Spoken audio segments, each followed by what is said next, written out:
Hey guys, this is going to be my review of the third episode of the Underground Railroad. It is chapter 3. It is called North Carolina. So I will be going into full spoilers from the start of this review.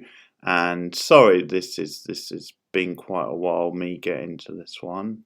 Internet problems and is the main reason I'd probably say. But anyway, I'm here now, and it's another very strong episode. I think this might be my favourite episode just because of the tension of it throughout, and I think just the key details and how it's focused to the one sort of setting and the thing, the sort of natural drama that kind of plays from there.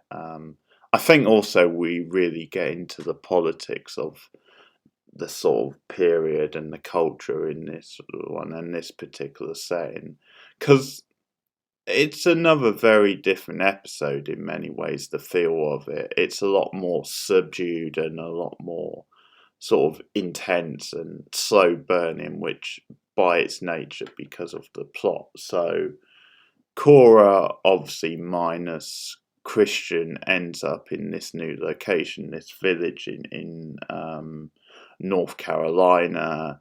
She sort of takes a bit of talking into, but she persuades the station manager of the line, the Underground Rail line, to take her with him home, and he's just against this, and it soon becomes clear why he's against this.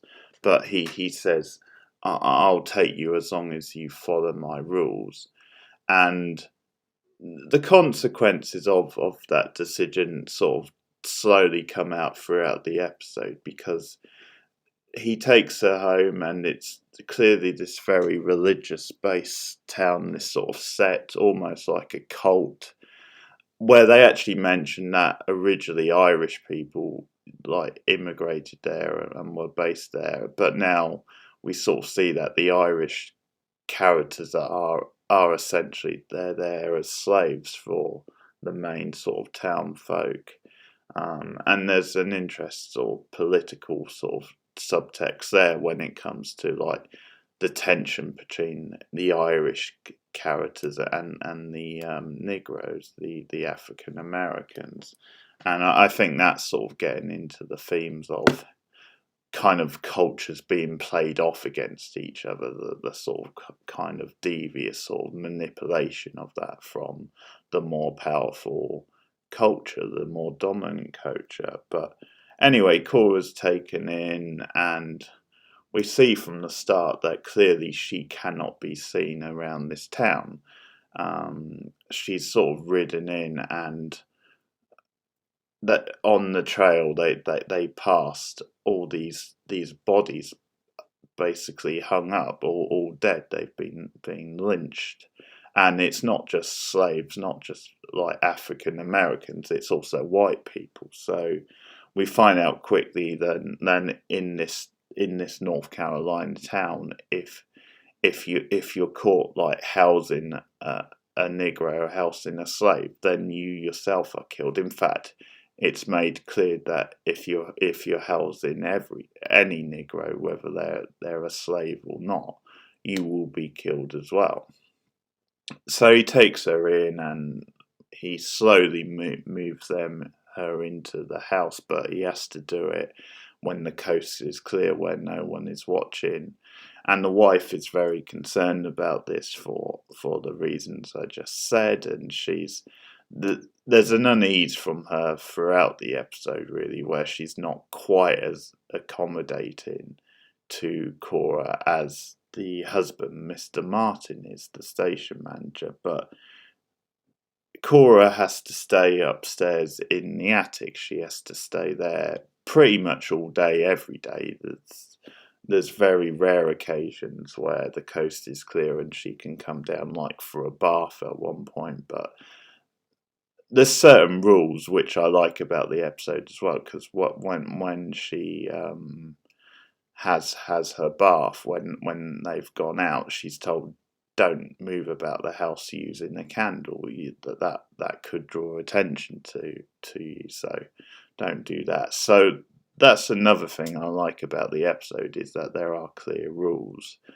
But in any case, it's her living in this attic along with this other Negro character, this girl Grace. They live up there together, and they slowly sort of bond. But they're told, don't move a muscle. Basically, don't draw attention to yourself, and there's set times for their meals and various things. There's just various sort of rules. But as I said, we find out that this is a big religious town, and they sort of frown on African Americans or anything that goes against their kind of stereotypical idea of what God intended. And the Bible, there's a dramatic scene where they're like burning books because it goes against what their vision of the Bible is and what God intended. So there's stuff like that.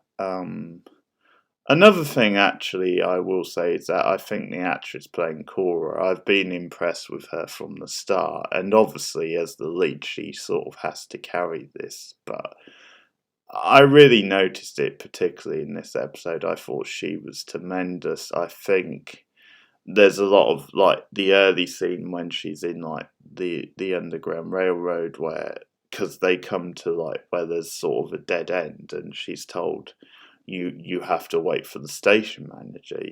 I can't take you any further, and there's a lot of like just nervous tension that comes from her in those scenes, and just sort of stuttering over her words, struggling to speak, very sort of tense, very sort of shaky. And I think the actress does a really great job in conveying all that. It's a very physical performance, but she also knows how to be very subtle with her like mannerisms when she needs to be.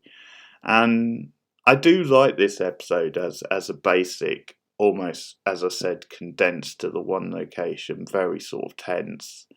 And I think it does bring out this again, a very very different side to racism and the African American experience at this time, and that is the scenes of her up in this attic, sort of not ideal conditions, and having to creep around and practically stay still a lot of the time, is that it sort of reminds you of something like Anne Frank during the war and what she had to go through, her and her family. And it's almost a very similar thing, where obviously it is a case of a culture being suppressed like this, a bit like Anne Frank and her family, and that whole thing that happened during wartime. So there's definitely a link here. And as I said, because there are rules and things they can't do. But I think as things escalate throughout the episode, you just know something's going to happen and it's going to come to a head. But again, it's really like really psychologically intense, because there's a scene where they have this ceremony, and the ceremony is that someone being sworn into the family, they have to like hunt down and capture an African American and sort of slay them. And Cora and Grace are like watching this from like a peephole, and there's stuff that's sort of like bubbling on the surface, like Mr. Martin, when they're sort of talking about politics later in the group, he kind of lets it slip, or almost lets it slip, that he obviously has sympathies for for obviously the Negroes, the African Americans, and he puts it as, well, I don't necessarily agree with our methods. And again, the whole religious thing is played up from the other side. But yeah, they definitely get into some like meaty politics and the whole tension of the things, and things escalate because Cora starts getting ill, and she starts talking to Grace about getting her out of there, say, I promise I will get you out of there. And I think that's a really like cool character beat for Cora as well, just showing her bravery and her determination, and how far she's come. She talks about, well, can I go on your you know, can you take me next time you go on the train out of town? And he's very sort of firm with her at that point. No, I told you, and I told you this would be the consequence of coming here. I told you couldn't come here. And an interesting turn in the episode. Now, Martin, he gets ill as well. They think because of Cora, or certainly the wife thinks that. It's one night at dinner, and it's sort of the next day, or not far off anyway. Ridgway ends up coming into town searching for Cora. At this point, the wife has full-blown religious on us, if you like, because she talks to Cora and is, saying to her that you are like evil, basically. Your kind are evil, and that we can change you. You can see the light. You can change. All this sort of thing. Was sent here. God sent you here. I believe He sent you here. While outside, her husband's sort of gone outside because he's really ill. And the Ridgway shows up, and he's with another guy who's like local, and starts asking him, and obviously the tension builds and builds because the guy's violently ill, and at one point they're telling Ridgway, come back another day, he's not well, and Ridgway's insisting that he talk to the guy and try and find out, is he housing a fugitive, or does he know anything? And the scenes just escalate outside with the villagers, and sort of an unexpected turn, because the boy who's with Ridgway, he starts looking about the house, like he just sneaks in, and he sees Cora as she's going back up to the attic, and the wife's right there, and she then starts screaming and says, this Negro boy snuck into our house, that kind of thing. And the scene starts, like, things start spiraling, and Ridgway's like, well, he wouldn't lie. If he says he saw her, then that must be true. And the surprising turn is that actually Cora comes out, like she reveals herself, and I'm guessing the reason is because she didn't want there to be trouble. She just thought it would be the best thing if she just gave herself up. And at that point, I guess things are escalating, so maybe she didn't have a lot of choice. Like, the rest of the town gather, and they're like, yeah, come on. And they want to lynch them all. They want to lynch the Martins, and they want to lynch, obviously, Cora. And Ridgway's existing. No, she's my property. And he says, I've got the law on my side. I'm here at orders from the law. But it all escalates, and eventually Ridgway gets his way, and he takes Cora away. But he also takes Mr. Martin away to know how they got there, how Cora got there, and he insists, and that's at that point Mr. Mine says, well, there's the Underground Railroad, so Ridgway wants to see it, basically. And another big moment is the Irish girl Fiona, who I haven't really mentioned, but she's basically works as like a maid for the Martins, and because of, at one point, the wife makes a comment about, can you really trust the Irish any more than the Negroes?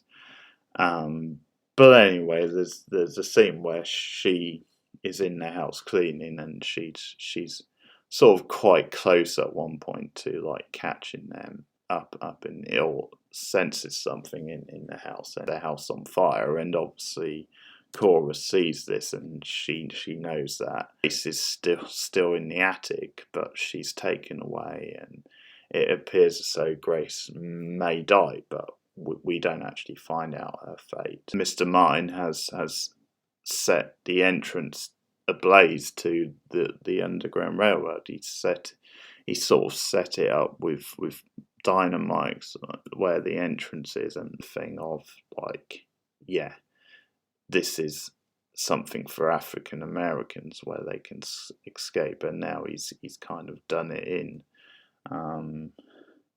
So Ridgway basically shoots him, that being Mine, and it's the end of the episode. He obviously has Cora back, and again, her fate is very much up in the air. So we'll have to see what happens. But another really good, strong episode. It was a slow-moving episode at times, but I think it really benefited from that.